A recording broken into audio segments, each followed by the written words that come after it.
La nuit du Dorlis. La Martinique est une terre de contraste, où les plages, qu'elles soient de sable doré ou noir, sont comme des pages d'un livre vivant, écrivant l'histoire de l'île dans chaque grain qui touche l'océan. Mais sous ce décor de cartes postales, il y a des légendes, des récits anciens que les habitants racontent encore avec sérieux, comme celui du Dorlis.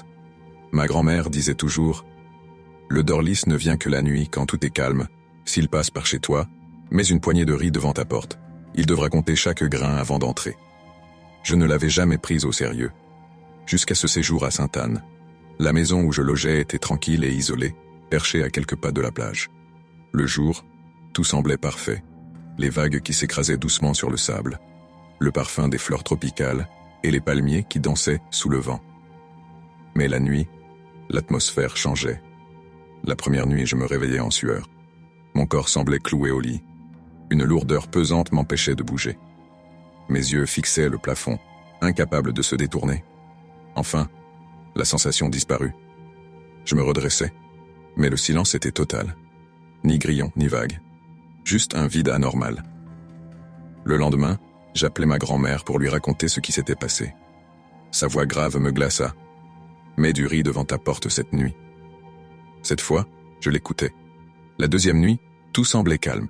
Jusqu'à 3 heures du matin, un bruit de grattement se fit entendre près de la fenêtre. Je retins mon souffle.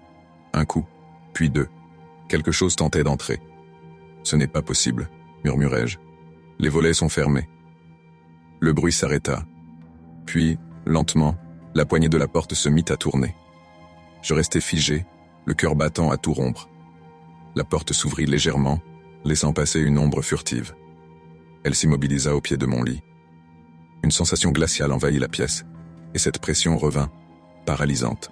« Pourquoi résistes-tu » souffla une voix basse. J'essayais de bouger, d'appeler à l'aide, mais aucun son ne sortait. Mon téléphone à portée de main était mon seul espoir. Je parvins à allumer la lampe. La lumière révéla une silhouette indistincte, qui recula rapidement avant de disparaître par la porte. Au matin, je sortis pour vérifier. Les grains de riz étaient éparpillés, comme si quelqu'un les avait balayés dans toutes les directions.